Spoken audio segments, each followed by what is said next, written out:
Assalamualaikum warahmatullahi wabarakatuh.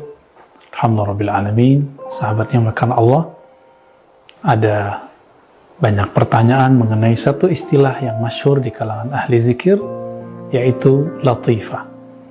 Latifah secara bahasa berarti sesuatu yang halus, diambil dari salah satu nama Allah, Asmaul Husna, Al-Latif, sebagaimana disebutkan dalam beberapa ayat, terutama surat Al-Mulk. Lalu, apa yang disebut latifah dalam tradisi ahli zikir, terutama ulama-ulama yang berhaluan Thariqah Naqsyabandiyah, Qadiriyah, Syatariyah, dan beberapa ulama-ulama lainnya. Mereka ketika menyebut istilah latifah, itu adalah salah satu unsur yang halus dalam nafsiyah manusia yang mempunyai potensi kebaikan dan keburukan. Latifah itu sangat banyak sekali di kalangan ulama Samaniyah, Thariqah Samaniyah yang merupakan paduan dari Thariqah Qadiriyah, Khalwatiyah, dan Thariqah-Thariqah yang lain juga. Itu menyebutkan berapa banyak titik-titik halus dalam nafsiyah jiwa manusia. Kita berbicara pada titik nafsiyah, karena manusia ada sisi zahir, ada batin. Sisi zahir manusia kita sebut nafsiyah dan akal, sisi batin manusia disebut dengan qalbu dan ruh. Nah, latifah ini dia berurusan dengan nafsiyah. Kenapa? Jika berhubungan langsung dengan ruh, pasti semuanya bersifat baik. Karena ruh adalah tiupan langsung dari Allah Subhanahu wa Ta'ala.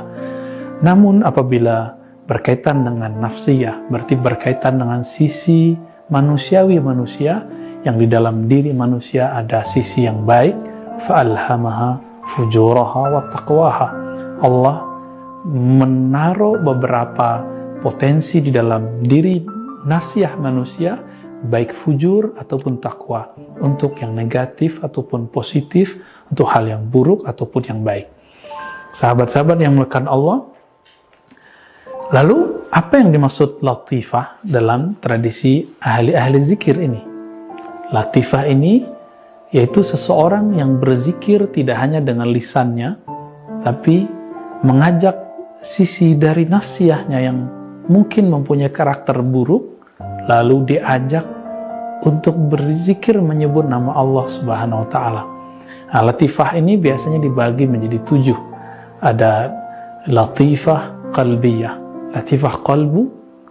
Latifah qalbu ini berhubungan dengan fisik, yaitu jantung, dan berhubungan kepada sisi batin manusia, yaitu qalbu. Di sana ada karakter keikhlasan, ada karakter kemurnian tauhid, tapi juga ada syirik, riya, sum'ah, suka pamer, dan lain sebagainya. Dan itu biasanya dilatihkan zikirnya sebanyak jumlah tertentu. Dan jumlah zikir itu, sahabat yang dimuliakan Allah, itu hanya sebatas latihan. Itu bukanlah batasan, itu bukan juga kewajiban. Hanya sekedar latihan.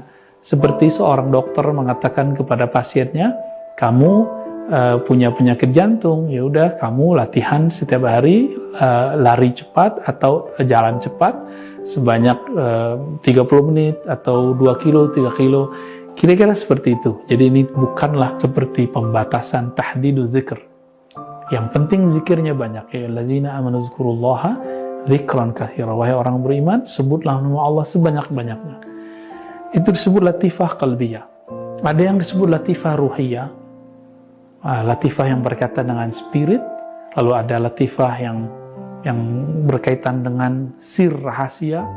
Jadi jiwa kita juga menyimpan rahasia-rahasia. Inilah yang disebutkan dalam surat Taha ayat 7, ya. Sesungguhnya Allah ya'lamus sirra wal akhfa, ya.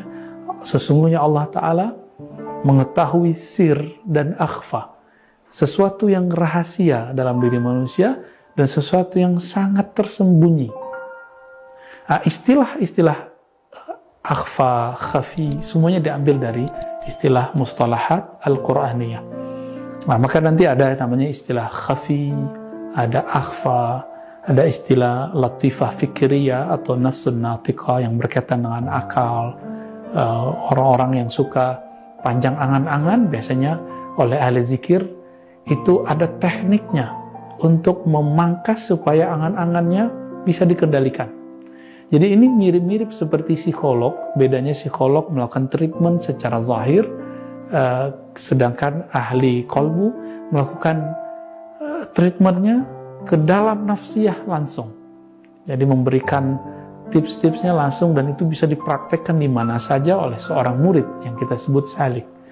Nah, dan porsi-porsi ini teman-teman yang bukan Allah, ini hanyalah ijtihad para ulama. Kalau tidak sepakat, kita boleh tidak mengikutinya. Tapi jika ingin merasakannya, silakan mencobanya. Sampai kemudian terakhir adalah latifah al-kull atau latifah al-badaniyah, boleh juga disebut dengan latifah kulli jasad.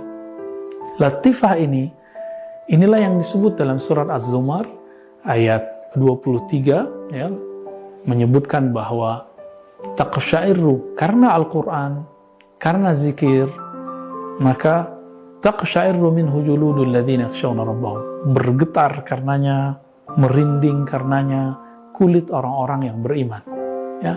Tapi itu hanya di tahap pertama, ya, summa talinu juluduhum wa qulubuhum ila dzikrillah. Lalu apa yang terjadi? Julud, kulit mereka dan kalbu mereka akan kembali tenang dalam berzikir kepada Allah Subhanahu wa ta'ala. Maka sahabat-sahabat yang melakukan Allah, latifah adalah salah satu istilah yang digunakan oleh ahli kolbu dalam mengendalikan nafs, supaya nafs yang tadinya mempunyai dua karakter baik dan buruk lebih didominasi dan dikuasai oleh karakter kebaikan, karakter positif. Karakter ini menjadi energi, dan energi ini akan menjadi bagus dan menjadi hebat ketika dimasukkan nama Allah Subhanahu wa ta'ala. Biasanya ulama kita membacakan pada setiap latifah itu nama Ismul Jalalah atau Al-Ismul A'zam, yaitu nama Allah, Allah, Allah, ya.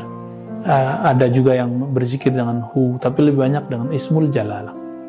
Berdasarkan itu semua, teman-teman yang melakukan Allah, kita kemudian dapat melihat bahwa zikir latifah atau lataif jamaknya memang sangat berefek kepada pengendalian atau penyucian jiwa.